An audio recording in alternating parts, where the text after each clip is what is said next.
À partir des années 1960, la caricature va davantage appartenir au monde de la bande dessinée et de la revue satirique politique. Nous verrons ainsi les parodies qui existent, qui sont publiées par Goscinny et Gottlieb dans les Dingo Dossiers, puis dans la rubrique Braque par Gottlieb seul. Ici, par exemple, Gottlieb, qui est un des phares en fait, de la caricature de Pilote, va carrément représenter des scènes de ce qu'on appelle le no japonais, le théâtre no japonais, et c'est toute une série très drôle où il montre les différents langages et les différentes gestuelles du no en les caricaturant. Ici, on est vraiment à la fois dans une parodie et en même temps dans une caricature. L'intérêt, bien sûr, c'est de voir que la caricature, ce n'est pas seulement la figure dessinée, mais c'est aussi le langage. C'est-à-dire que dans les lettres même, Gottlieb caricature la façon de s'exprimer des personnages et nous oblige à inventer un mode de déchiffrement. Mais les journaux caricaturaux, ou les journaux de caricature par excellence, c'est Harakiri, Charlie Hebdo, puisque ce sont des journaux qui vont essentiellement se consacrer à la caricature politique, beaucoup plus d'ailleurs qu'à la caricature sociale. Wolinski, par exemple, Cabu, Cavana, sont des auteurs qui vont extrêmement fréquemment insister sur l'importance politique de la caricature. Cela constitue en quelque sorte à la fois leur pain quotidien, mais aussi leur manière de vivre la société et d'exprimer leurs opinions politiques en critiquant la société. Ils le font par des couvertures, par des dessins, mais aussi beaucoup par des bandes dessinées. La Gueule ouverte, par exemple, est un journal particulièrement acerbe et dur en caricature, mais qui ne durera pas très longtemps, contrairement à Harakiri ou Charlie Hebdo. Avec l'Écho des savanes, Gottlieb, Mandrika et Bretéché vont se faire une joie de parodier sous le jour de la caricature la scène culturelle et le monde culturel de leur temps et tout ce qui se passe autour d'eux. Ils vont inventer des histoires assez fortes qui vont marquer toute la génération et les générations qui suivront des lecteurs. Après son départ de l'Écho des savanes, Gottlieb va fonder Fluide glacial et là encore on revient vers le style de la caricature, de même que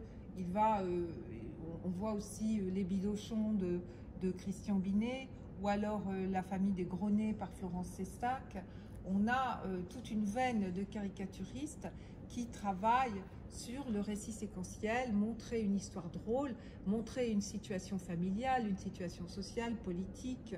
amoureuse, sous un jour de grotesque, de ridicule et d'exagération.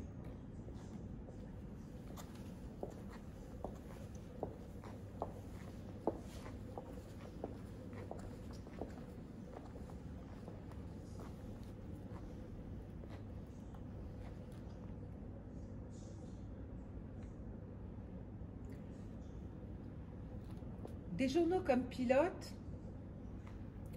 ou Harakiri ou Charlie Hebdo ont été fortement influencés du fait de la présence américaine en Europe par la presse américaine et notamment l'humour anglo-saxon qui avait déjà fait un petit peu sa place dans les années 30 en Europe, mais c'est avec la presse des années 1950 que s'installe une autre façon de voir la politique et la société dans la presse européenne et notamment française, soit parce qu'elle se déclare anti-américaine et donc particulièrement intéressée par la caricature critique américaine, celle qui leur permet donc de repérer des tendances critiques, des tendances ridicules, grotesques, exagérées de la société américaine, et aussi parce qu'on y traite de sujets, sous le jour de la caricature, on y traite de sujets qui sont à l'époque absolument cruciaux, tels que la question du racisme et la question de la lutte pour les droits civiques. Or, pour la libération des mœurs, qui est portée par le mouvement à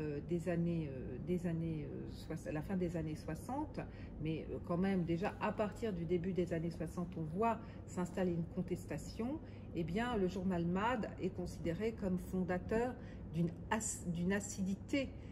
du dessin et d'une acidité du commentaire, avec une touche d'humour cruel, une touche d'humour absolument imparable. C'est un peu le successeur finalement des grands journaux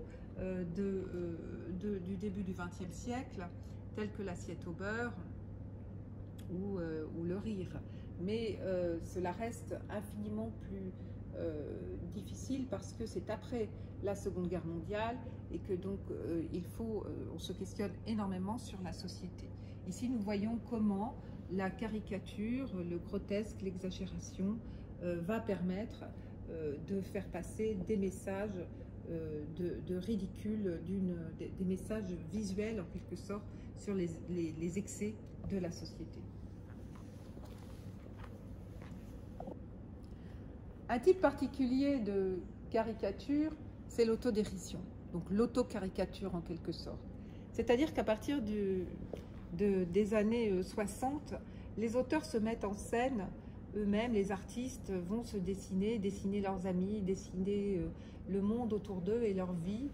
sous un jour dérisoire. Ils vont montrer à quel point ils sont incapables de faire face aux défis de la société majoritaire, de la morale commune, de l'économie libérale ou capitaliste, des rapports aussi des gens, des rapports avec les femmes, des questions d'éducation. Un auteur tel que Robert Crumb, par exemple, est particulièrement habile dans cette façon, et plus tard il sera suivi d'ailleurs par son épouse Aline Kominsky, est particulièrement habile à montrer justement les excès et les tendances noires, terribles, sinistres de la société à travers un dessin qui exagère les traits de l'auteur lui-même et qui en fait quelqu'un d'inadéquat dans la vie quotidienne. C'est également cela lié très fortement aux questions de remise en question, donc aux interrogations multiples des nouvelles générations face aux guerres, à la décolonialisation bien sûr, mais face aussi au changement, à la puissance des médias qui deviennent de plus en plus importantes, et puis